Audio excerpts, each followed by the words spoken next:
Alright, what is up everybody? It's Lids, and we are back for some more Gwent, and today we are going to be playing more of the April Fool's Patience is a Virtue seasonal event, and this event is crazy, because at the start of our turn, we will transform all of the cards in our hand into random cards that cost 1 provision more, which basically means that we are completely resetting our hand, so it is extremely hard to make decks for this event, but we're gonna find a way to make it work. So, let's dive in here, and I have a few general ideas for things that I think we could do that might help us get a decent deck at this, but like I said, I mean, a lot of this comes down to just chance, but gotta put ourselves in the right position to succeed, so we'll give it a shot.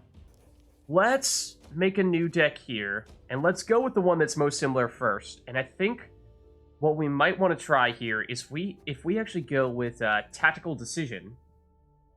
The reason why this could be helpful is because when we play Moorlehem Boreas, we can draw up to 3 cards, then put the same number of cards on top of our deck. Basically, we can draw cards from our deck and play them on the same turn, assuming that we start with our leader ability and then play the card. And that is one of the few ways that you can guarantee that you will be able to play one of your original cards from your deck, rather than the cards that you have in your hand that are going to change every turn. So this gives us a lot more control, at least for 1 turn. And that's, I think, in many cases, just about as good as it can get, is getting 1, maybe 2, possibly even 3 turns where you have some control over what you're actually playing. So I think let's try making a deck like this with Tactical Decision. And if we are going to do that, then another thing that could be interesting is Masquerade Ball is the only 15 provision cost card. So that means that as our cards continue to go up in provisions, eventually every card is going to turn into Masquerade Ball. So it is a really strong card, but of course you need to have Aristocrats in order to trigger the scenario. So if we could guarantee getting Aristocrats, then that could actually be a pretty reliable way of triggering Masquerade Ball. Now, that being said, because our hand is going to change every turn, that's easier said than done, but with something like Tactical Decision, we can at least guarantee that we can make it happen once, and then from there on out, we're hoping that our random card changes in our hand happen to give us 1 more Aristocrat, at least.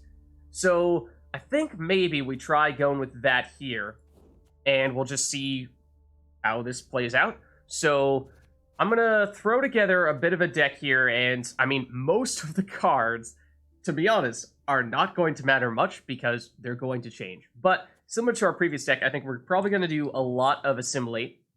So another thing to bear in mind is that I think it's helpful to deliberately stagger the provisions of the cards in our deck, because that way, even if they transform into a different card, we have a nice mixture of high and low provision cost cards. That way, you know, if we had, say, like, every single card had exactly the same provision cost, then suddenly we might find ourselves with every single card in our hand changing into a scenario that we can't trigger on the same turn, and then we have absolutely nothing that we can do. So that, or at least, you know, it's just a really weak play. So that's a kind of thing that we can sort of avoid, or at least minimize the chances of that happening, if we can mix and match the types of provision costs cards that we have in our deck. Other things that we could consider is having Devotion. I think can always be helpful, because you never know when the random cards that you get are gonna just so happen to have a Devotion ability on them. So that would be nice if we could do that. Then the other thing would be if we could, and this is not going to work with this deck if we're deliberately putting Masquerade Ball in it, but with Ciri Nova, if you deliberately make it so that your starting deck does not have any cards with 10 provision costs or more, then if you happen to get her, then that means that you can play her and she's going to gain resilience, which is huge. So that's something to consider, but again, all those things are a little bit hard to mix and match together because Ciri Nova is, of course, a neutral card, so by having her in our starting deck, we're not going to have Devotion. So in that case, we could pick one or the other, or we could deliberately start with Devotion and then just make it such that if we do happen to get a Serie Nova with one of the random card changes, then we're in a good place to play that card and benefit from the Resilient Shield and Veil. So I think we'll probably go with that this time around, and we could potentially even not put Masquerade Ball in our starting deck because, like I said, it is one of, if not, in fact, the only card that you can guarantee, more or less, that you're going to get at some point in time. So I think we do take that out on second thought, and, you know, we'll find other ways to make that happen. So then let's throw in some bronzes here, and again, I think we're going to want to try to make everything in our starting deck Nilfgaard, and I guess we'll throw in Assimilates here, because that's probably going to be the strongest 4 provision cost cards if we actually do find ourselves playing them directly. Other thing would be the Aristocrats, the Van Moorlehem Hunters. Those would be one way of triggering the Masquerade Ball. Probably not a preferred way of triggering it, but if we do find ourselves in a situation in which we are desperate for playing an Aristocrat to trigger Masquerade Ball, then this could be a way to make it happen. So that's probably just about all we want to have from a 4 provision cost card standpoint, because again, we want to try to mix things together a bit. And Thirsty Dame, that would be an Aristocrat for provision cost 5. I think 5 is probably going to be the provision cost that we have the most cards in, because there are a lot of good ones there, just because there's so much Assimilate, and as you can see here, more Aristocrats as well. We don't need a ton, I don't think, because as long as we just have enough that if we do happen to get a tutor card, then we can, or we use Movran, then we can just play that one Aristocrat, and we'll at least have that one guaranteed Masquerade Ball trigger. So, you know, we don't need to have 10 Aristocrats for that. But let's go to Assimilate now. And here, yeah, this is kind of what I mean. We have 1, 2, 3 different cards that have Assimilate that are all 5 provision costs. So, want to be a little bit careful about that, because there's the chance that we, like I was saying before, could find ourselves loading up on a bunch of cards with the same provisions, and therefore a bunch of unplayable or borderline unplayable scenarios at the same time that we don't really want to end up doing. Glynnis is definitely the best Assimilate card because it has Assimilate 2, at least from a pure Assimilate standpoint. Then, suppose we'll throw in these guys as well. Now, Brothans we'd like to avoid because he is a 9 provision, or rather he's a 10 provision cost card, so that means that he will break the Serie that we were talking about earlier. So, I mean, we could find ourselves randomly having a card transform into him, which would be great, but don't think that's something that we can guarantee, or at least it's not something that we should put in our starting deck, because that would break the potential Serie, and we'd like to try to see if we can make that work.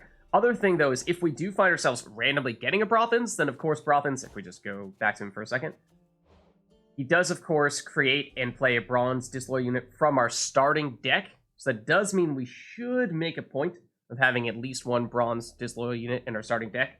And now that would likely be a 4 or 5 provision cost card, so again, we're kind of loading up on those a bit, but, you know, this, I think, we'll just go with quite literally 1. And, yeah, there's not any 6 or 7 bronze, or 7 provision cost bronze disloyal units, unfortunately, so I think we'll probably just go with Duchess's Informant. It's usually the go-to for Brothans. Then, okay, so at this stage, I think the world is pretty much our oyster. It really does not matter much which cards we put in at this stage. There are a few things that you could potentially try to do. Oh, tell you what, another thing that I just remembered, we want to try to limit duplicates, because there are a few cards that will give additional benefits, or will actually have their only effect trigger if we have no duplicates in our deck. I'm thinking of Shoop Stay Off and the lady whose name I absolutely cannot pronounce, Rodea or something like that. So, and those are high provision cost cards, and there tend to be fewer of those, so once you start getting cards that high up, there's a somewhat decent chance you're going to get those. So I think let's deliberately try to avoid having any duplicates in our starting deck. So in that case, I mean, all the more reason why we're probably feeling fine throwing in a Duchess's Informant, but also perhaps reason to mix and mingle in a few more of those assimilates we were talking about in the Provision 5 category. Let's see, did we put any of these in yet? We did not. So let's just do one apiece. Then if we go up to 6, now we're not going to get any assimilate there, but we're just looking for Nilfgaard in general. And yeah, I think at this stage, other things you could potentially consider would be putting in additional tactics. There are some cards that might benefit from having tactics. Some cases, just one of them. In some cases, loading up on as many as possible. If you are loading up on as many tactics as possible, or special cards as possible in general, then of course that does mean that if you have any cards that boost the units in your deck, like Allgod or Erland, those might be weaker. So that's a little bit tough to sort of balance that out. But yeah, so I think it's a little bit tough to figure out the balance between special cards and units. So not going to focus too much on that, but I think maybe just making sure we have at least one tactic in our starting deck, just in case. Like, let's just throw on specials here, just to see if there's anything that jumps out as a great choice for us. I mean, Imperial Diplomacy is good for double triggering assimilate, so maybe we just throw one of those in. Then let's go back to 6, and at this stage, I think now we're just looking at it. It quite literally does not matter. So throw a few of them in, and then move on to 7 provisions. Just make sure we don't have any duplicates. And we have reason for more disloyal cards. I don't think we need them. I think we mostly just wanted to make sure we had at least one bronze, that if we do get a random Brothens, that we have something to do with it. So we'll throw in Serrit on the off chance that Serrit plus Auckes is actually relevant, but chances are it probably won't be. And, you know, sure, we'll throw in a few other tactics just in case. And we actually, we did have some 7s from the assimilates that we put in earlier, so let's move on to 8 in that case, and we'll just see how this starts to balance out from a provision cost standpoint. We do have 1/8 Vigo at the moment. And remember, we don't really want to go much higher than this if we are, in fact, trying to not break above the 9 provision cost threshold. So let's throw in a Vypper. We'll throw in some more tactics. And, I mean, we'll basically just throw all these guys in, I think, at this point. And see where that leaves us, because that means at 9 provisions, could we afford to put our last 3 cards here? We could. In fact, we could even upgrade our other cards here. So, I mean, we'll throw in the Defender, I think. Throw in Cahir, throw in Anna, I suppose. Coup de Grace is a little bit tempting, but again, you can't really rely too heavily on the cards you're actually seeing here, so this is mostly just for the sake of balancing out the provision costs of the cards we have. So if we take a look here, we see we actually don't have much in the way of 4 provision cost cards. 5 definitely appears to be our biggest. A few 6s, fair number of 7s, and actually a ton of 8s, and a few 9s, but despite us being a little bit below our maximum provisions, I don't think that's a terrible thing, because the provision costs of the cards we play is constantly going to be changing, and in some ways, I think if ever there were time to focus on deliberately playing a deck that had a really low provision total, then this could be the event to make it happen. So I think this is probably fine. And so again, the idea with this deck is basically we're going for Devotion. It's all Nilfgaard. We're going with a fair bit of Assimilate and some Aristocrats, and then using our Tactical Decision Leader ability to be able to control at least one of the cards that we can play from our deck, and then anything else that we get that happens to go along with that, then great. If not, then we'll just be at the whim of RNG. So with that being said, why don't we give it a shot here? Okay, so Northern Realms, for whatever that's worth, and we'll go first. And for our starting hand here, we do have some of our Aristocrats, and we'd like to keep those in our deck to at least have the option of using those to trigger Masquerade Ball later on. So I think we probably dump Cahir, who is our strongest Aristocrat, arguably Thirsty Dame in some situations. And then if we're just looking at provision costs here, let's try to mix things around a little bit. We have an 8, we have at least one 7, actually a few of those, and another 8. And then we have some lower cards in the Hunter. Might actually prefer to have a few lower cards here. It's a decent mix. So I think we'll live with this. And let's see what we get. Okay, well, what do we have here? I mean, honestly, Old Spear Tip might actually be the play, just for a big point slam. Salamander is interesting, but we can't really make it work here. This is not the situation for it. Sage could potentially be decent if we happen to find ourselves getting a lot of special cards, but that's a bit of a risk relying on that going forward. And then, well, no thank you. And boosting cards in our hand is useless when our cards are going to change every turn. So I think that means probably Old Spear Tip.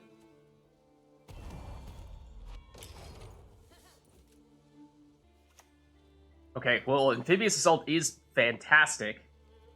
And one of the rare cases in which you can actually deliberately play one of your starting cards from your deck, one that has not yet changed. So they choose Anna Stranger, which is interesting, because of course it will boost, which is pretty reliable, but not necessarily guaranteed to have, say, a Trident Infantry, which is oftentimes the thing that you like to put next to it. Let's see here. Potentially, probably not. Risky, because hard to say if we'll be able to trigger this. I mean, we could, but not really a huge factor. Geralt of Rivia would be interesting if they had a big card, but they don't. We do have Dominance, so we could make use so Anna Stranger is no longer inspired. That would do something for us. Damage enemy unit by 2, well, I mean, it's not a huge play here. Yeah, I think we probably do go Anna Stranger, to tell you the truth. Let's go here. Damage you, you're no longer inspired, so you only boost on one side of you. Haunt, okay, so they are getting a scenario in. It is a risk, because you never really know if you're actually going to be able to trigger it, but they're going for it here. And if we take a look at what we have now, well, if we had put Masquerade Ball in our deck, then we could have gotten it here. Mata is interesting, because if we play her, we'll draw our highest provision cost card, which will change into something before we get the chance to actually play it. So is that worth doing? Debatable. Discarding cards. I don't really think we have any particular value from that. Avlok, or rather, Gaetan, we don't have enough people out there to benefit from that. We talked about Avlok. Botchling's not bad. Cataclysm is also pretty big. We have a lot of high provision cost cards here. We should definitely try to dump one of them. Let's Cataclysm on their melee row. Partially just to dump one of our high provision cost cards that is eventually going to end up turning into a scenario that we probably won't be able to use. And so this will split some damage randomly. And we're hoping it takes out Anna Stranger, probably. And it does. Okay, perfect. Okay, Philippa is a great card.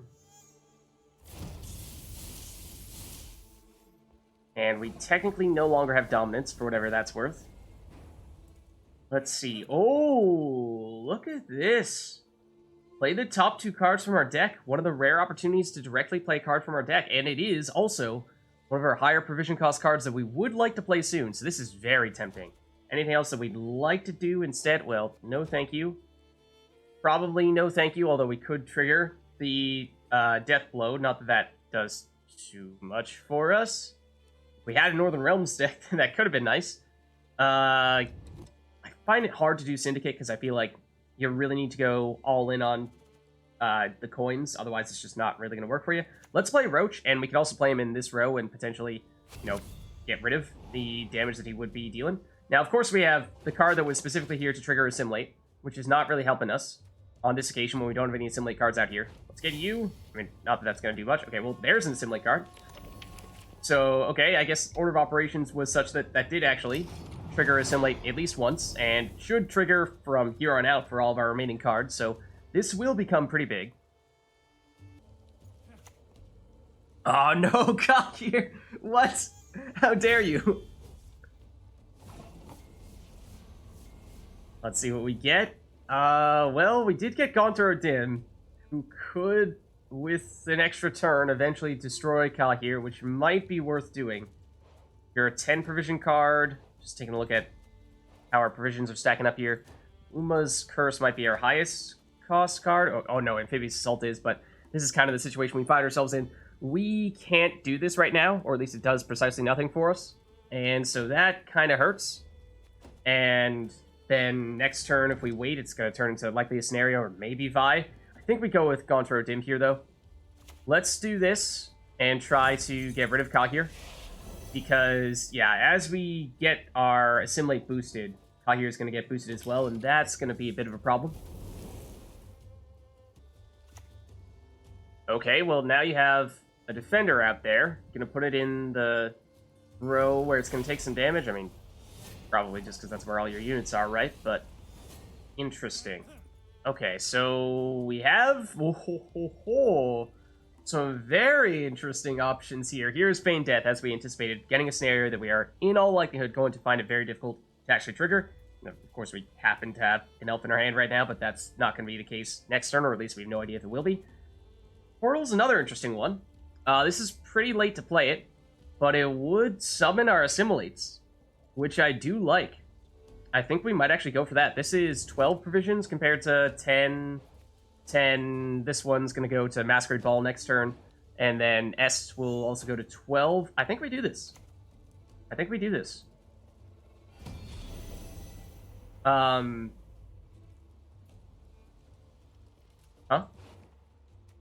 Are they no... We got rid of all our 4 provision cost cards. Okay, then. Don your freaking defenders. Of course, blocking this out, we should have Accede to free or purify you, but then again, you have 2 of them, so it wouldn't have worked. Yeah, that's a tricky one. That is a tricky one. Just so happens that our only 4 provision cost cards, we turned all of them into something else in our starting hand, so turns out Portal did nothing for us after all. That's what I get for not double checking. Okay, now that actually did work well for you. That is a card that will trigger Haunt. So you lucked out there. We may want this round to end pretty soon. Let's see what we get. Ooh. Ooh. Got some very nice ones here. Now the problem is Damien takes 2 turns, right? You play him, and then because he doesn't have Zeal, it's only until the next turn that it will actually be usable. And then in that case, you know, the best combo would be to do him plus Masquerade Ball to guarantee we can get a couple of Aristocrats, but Masquerade Ball, in the meantime, is going to turn back down to a 4 provision cost card, so it just doesn't work that well, to tell you the truth. So I think what we do here is we just point slam, and we're looking for this round to end, basically immediately. And we shouldn't do this because of Cahir. We still can't do... Oh, I mean, we could get rid of Scarab, and I think because we're likely going to have this be our last turn, we basically just do this, and unfortunately, they basically blocked it entirely with their defenders. Gesras, that's a big one. Okay. Now, you don't have many cards in your range row to boost, but you will deal a lot of damage here. Or at least 2 damage, which is just barely enough for you. Ooh. What do we think about an Unseen Elder here? What do we think about that? Dealing some damage with the bleed. It doesn't focus on boosting, so it's not going to play into Cahir. That could be a way to weaken them quite a bit, and next turn, Gesras is just going to boost that 1 card there. That's not a huge deal. So I do kind of like this. I think we go for it. And then, I mean, well, I guess... we would like to get rid of you, yes, but do we really want to waste our bleed on you? Probably not. Well, there we go. Okay, got rid of the defender after all. Of course, would have loved for that to have happened a little bit earlier. War Elephant is another big play. But it does take a little bit of time if they're actually looking to use their order. That is pretty funny that it gets boosted and then also takes the damage from the bleed there. We got Drog, which is big, or at least it's a 7-point body. It's a high provision cost card.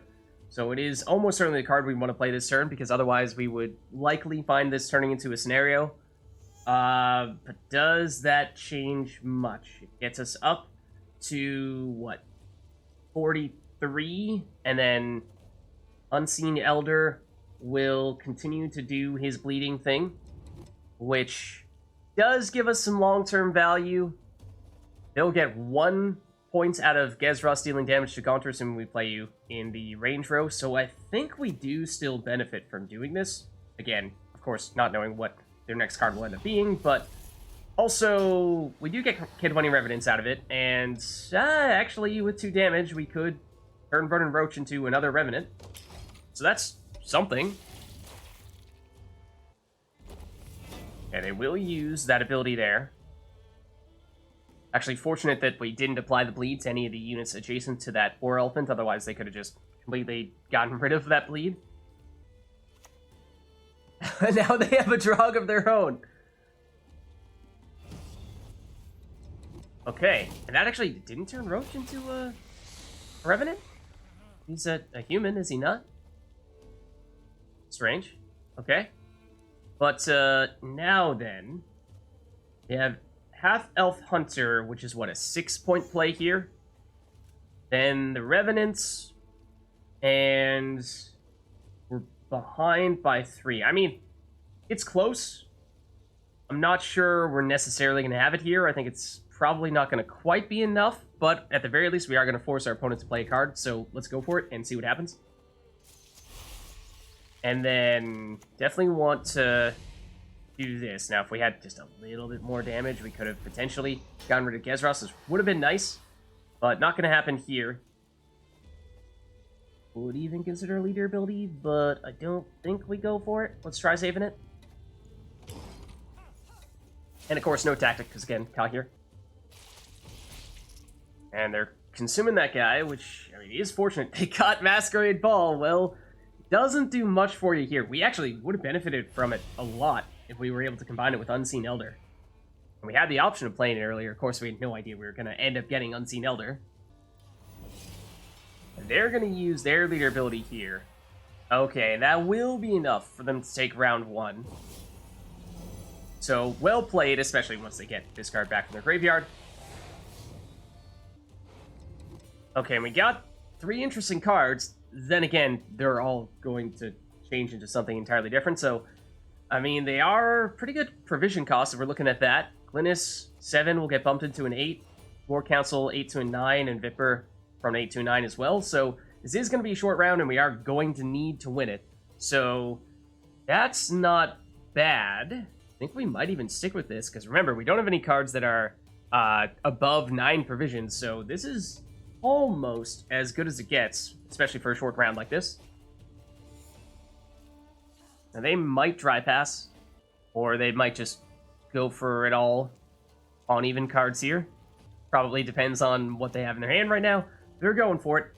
Fortunately, that is not the Resilient Sultan. Otherwise, I would have been pretty darn concerned. But that is, what, a 10-point play? Ooh. Ooh. On a short round? On a short round, that's tempting. Because the card that we draw is going to have, I think, start off with probably 9 provisions, go up to 10. Whereas the card they draw probably is going to be 4 provision cost card going up to 5. And there's not going to be a lot of time for that to change.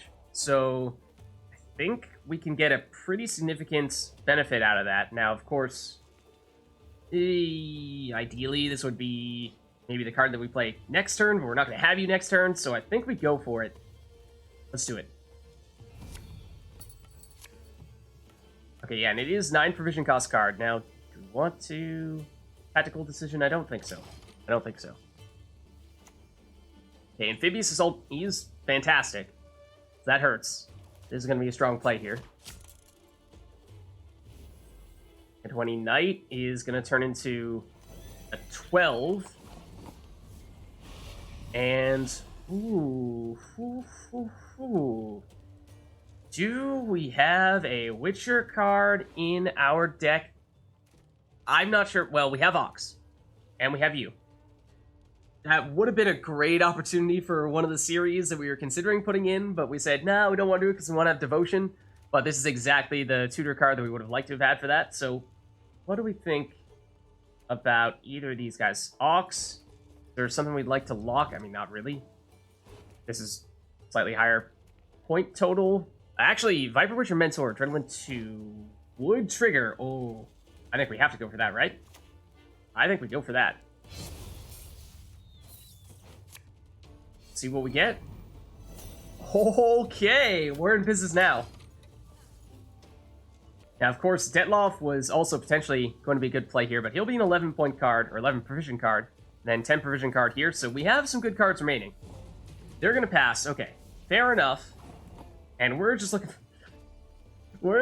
for just enough strength to take this round here. Now, we potentially could have used our leader ability in our previous turn if we anticipated they might have passed, which could have potentially tried to do that, but well, is Lippy actually a good play here? He might be. What do we think of our graveyard? We have some pretty decent cards in there. Now, again, we're not actually going to get these cards. We're going to get higher provision cost versions of these cards, but you know, I'm looking at Drog, Unseen Elder, Old Spear Tip, Portal, Counter, other Old Spear Tip, all pretty high provision cost cards. Let's try it. Normally, I hate Lippy with a burning passion, but you know, it's an unconventional enough play. Oh my god. The game is telling us something. It was meant to be. What are the chances of that? The game's like, oh, I thought I heard you say you hate Lippy. Is that so? Okay, so we are down a card now, which is painful, but we do have our leader ability, which we're hoping is going to be a difference maker. Now, we do also have some high provision cards here. Gaunter, Old Spear Tip. You are our lowest provision card. I think we probably want to try swapping you around, because if we could get something, yeah, really high, and then ideally even get something to turn into Masquerade Ball and use our leader ability to get Aristocrat out of our deck for it, then that'd be the go-to. We would need to wait a little bit, though. We do get a scenario, but this is not the scenario we're looking for. Not yet. Well, we don't exactly have much in the way of unique gang categories in our starting deck. Ooh. Okay, we did have success with Unseen Elder in a previous round, but Unicorn, whose name I can't pronounce, could be interesting here as well. We would, what, get Drog out, I think? You're 12, you're 13, yes, it'd be Drog. Which is 7 points. I'm actually not sure that's good enough. I think we go Unseen Elder here, and we try to save up Gedini, hopefully turn that into Masquerade Ball, and then use our leader ability to get some Aristocrats. Oh, but we switched around our deck. We don't have Aristocrats in our deck anymore. So Lippy may not have helped us in that regard, but alright. Now, we won't get any bleed on the deploy, of course. But I think we have just a long enough round here that Unseen Elder may have still been the best play here. They have Vi. Okay. See if they have a way to consume it and then bring it back onto the playing field. Okay, so yes. Feign Death. Next turn will turn into Masquerade Ball. Now, like I said, I forgot about the whole part where, you know, we actually are not going to be able to get any Aristocrats from our deck because we switched around our deck.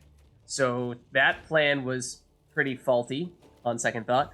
Got another Siggy, strangely enough, 2 turns in a row. Sienna is very tempting, though, because Siggy next turn will turn into a 12 provision cost card, and there could be some pretty nice ones with big deploy abilities that if we could double up on those, that'd be fantastic.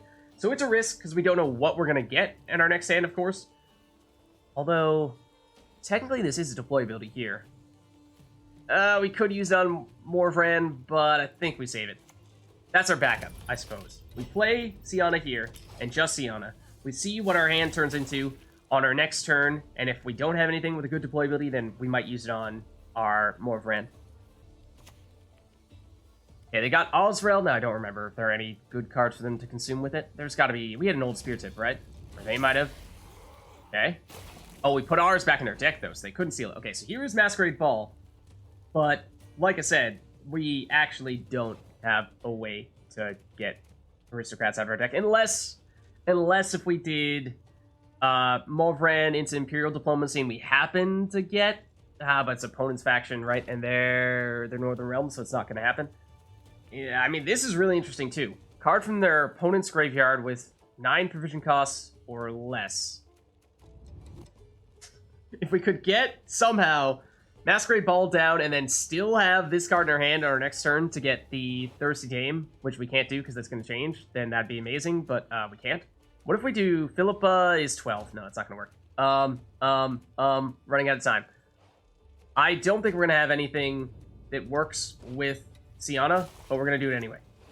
We're going to do you to spawn some additional scarabs just to protect the Unseen Elder, basically. But, let's see. Katakan here is, well, a little bit late for that, but they might still be able to trigger the Thrive a bit. Now, of course, we have a 4 provision cost card here, which is not going to be terribly good for us. Spawning 2 Firesworn Zealots. We are not going to have a Firesworn unit in the row already, so this is just going to be a 4-point play, which is disappointing unless